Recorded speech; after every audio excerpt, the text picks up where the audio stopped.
Baker, Gibson, Godman, Harman, McLean, Meadows, Millward, Newman, Payne, Redding, Smithson, Tolley, Whitby, Woolley.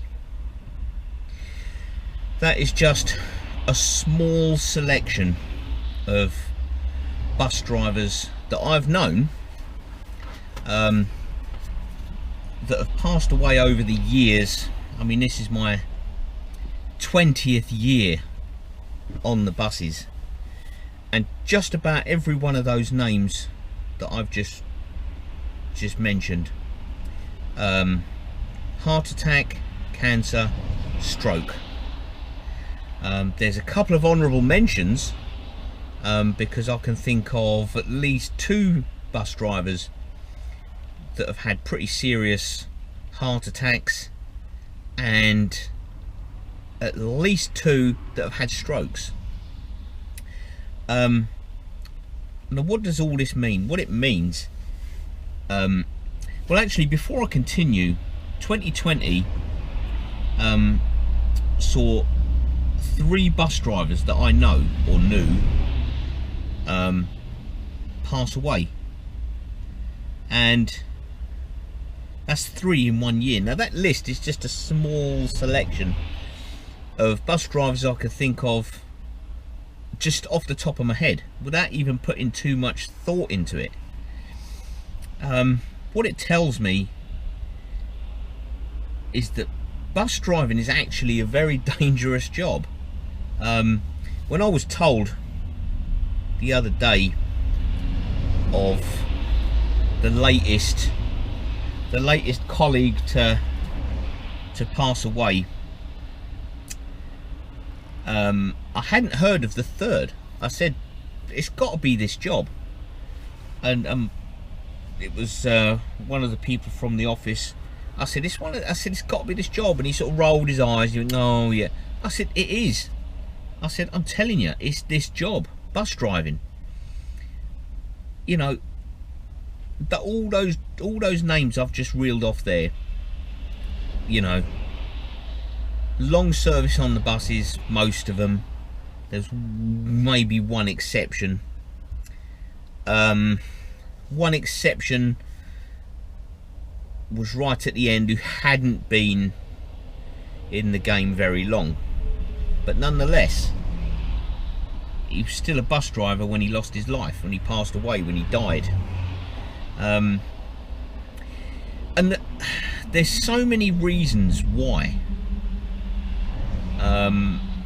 Poor diet, lack of exercise, long hours, stress, you know, anxiety for a lot of people.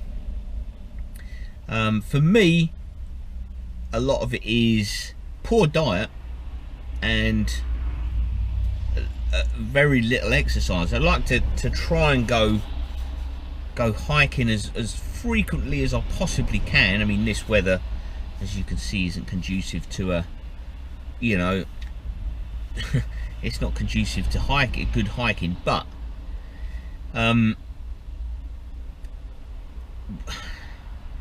some guys, or some drivers, do so many hours. They seem to spend their whole lives at work. They seem to just, all you ever see them do is driving. Let me just have a slurp of my coffee. All you see them do is driving. You know, you can always tell a bus driver that's been in the game for quite a while, and that's by the physique. You know, it's the physique that us bus drivers all seem to, a lot of us seem to have. It makes me sad. When I was a kid, there was a bus driver that died while he was driving. Now, that happened in that list to one of the drivers in that list.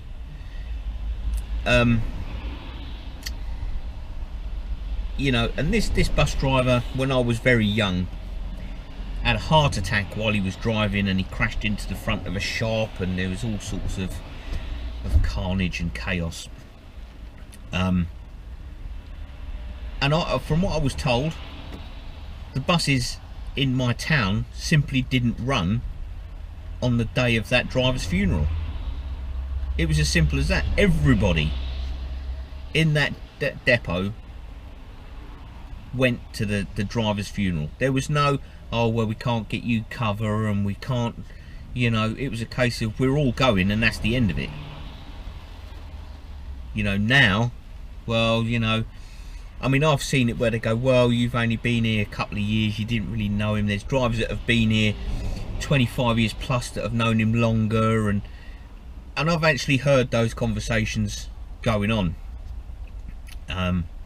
You know, you can't go because you only knew him for 5 years. You know, whereas that guy's known it, which in a way is kind of fair, but it's a bit bogus, really. When they're measuring it on just the amount of time you've known somebody, it's just diabolical. I mean, I'm not suggesting that when a bus driver dies, the whole depot takes the day off or the morning off to go to a funeral, but it just seems to be a case of, well, he's died. Yeah, anyway, you know, that's what it seems to be. Oh, so and so died over the weekend. Did he? Oh, that's a shame. Yeah, it is.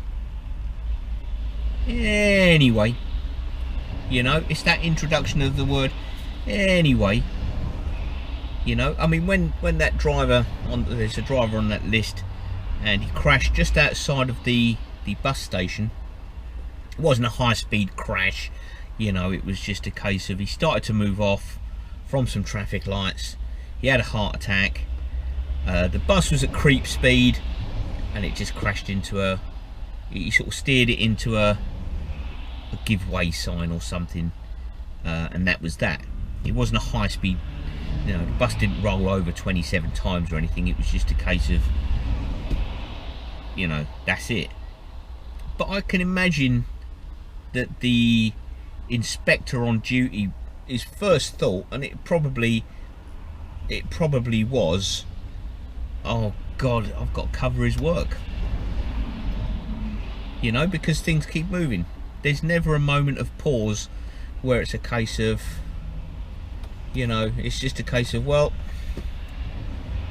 you know, we've just got to keep moving. Everything keeps moving. Now, I know that when you die, the world still turns. I know that when I die, when my time eventually comes, the world will continue pretty much how it was. You know, I'm not expecting any grandiose gestures at all. I know that life will continue just without me. But you just sort of think, well, do people not count anymore? Do they just... In this industry, bus drivers are treated so badly. There's always such a high turnover of staff that, you know, I don't know, it just makes me so sad when I look back over that list, because I made a point as I was thinking of the names. I made a note, because it was just, oh well, there was her, there was him, there was her, you know. And it just makes me sad when I think of those people that I've known. I mean, there's more. There's plenty more. There's plenty more I could have added to that list. You know, I mean, it's a case of, I mean, there was one of them on the list there that went to hospital on a Friday, wasn't feeling very well, went to hospital and just died. That was it, just died. You know, nothing anybody could do. It was just dead. That's it, end of story. You know, like basically from what I can understand, a massive stroke, goodbye. And it's just devastating, you know, but it just seems to be a case of, anyway, you know. And it's a really dangerous job. This is such a dangerous job. You know, like I say, all those drivers there, heart attack, cancer and stroke. Cancer seems to be the favourite. Cancer seems to be the main one. And I put it down to all the walking around in bus garages with all the engines running and the fumes, and you know, that we're breathing in the bus station, the former bus station in town here. You wasn't allowed to smoke in the bus station. No smoking allowed.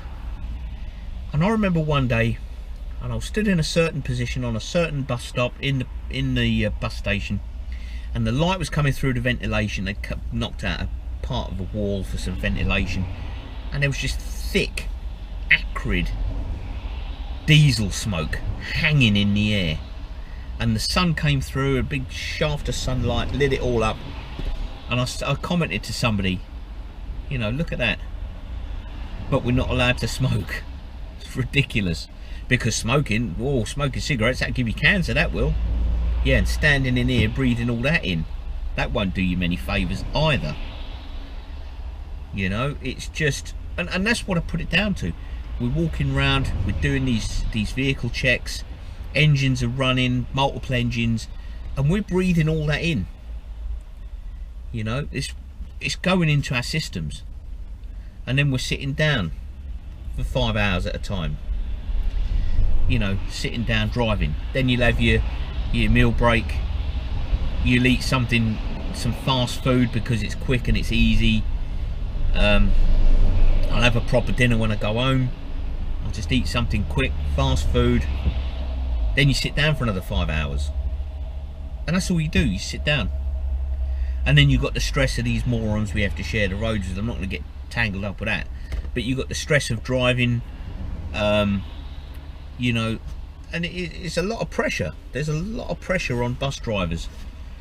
If you're on a route you're unfamiliar with, or you've just been taken off what you were doing and put onto something else urgently. I mean, it happens. They say, oh, you know, don't go to that part of town, we need you to go to this part of town instead. You know, and there's a lot of drivers, I would imagine, get quite anxious about that last minute change. Anxiety, stress, worry, long hours. It's a killer job. It really is. And all of us, all bus drivers, myself included, need to take better care of ourselves, and we need to be more selfish when it comes to our own health.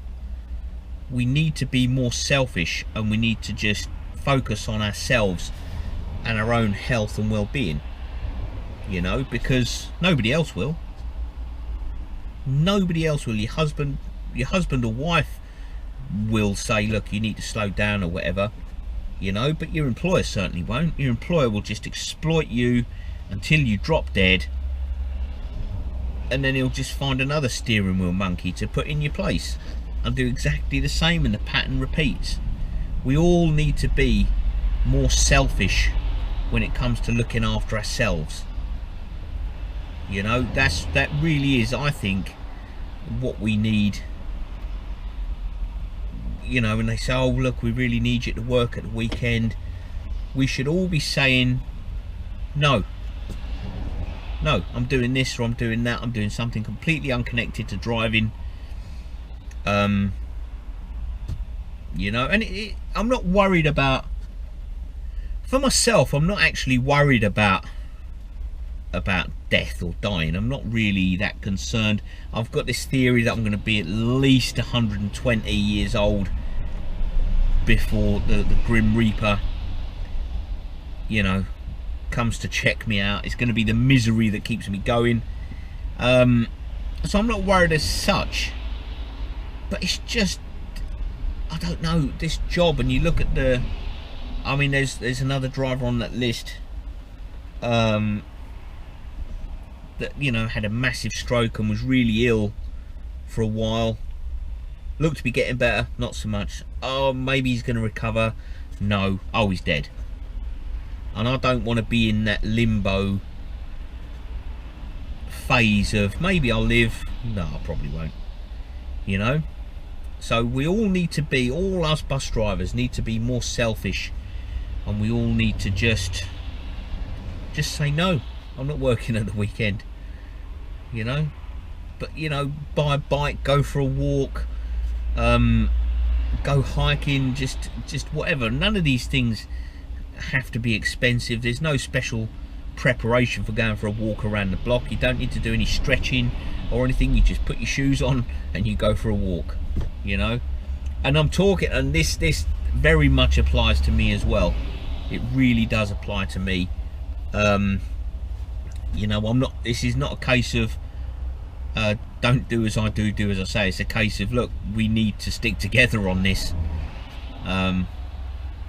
You know, I especially need to get out and do more exercise. I especially need to watch what I eat more, and what I drink, because we all like a beer, don't we? We all like beer, and we like a bit of alcohol. We like a cheeky drop here and there, but you know, we've just got to think about ourselves more, put ourselves, our actual physical selves first, more frequently. Sorry if it's not the sort of happy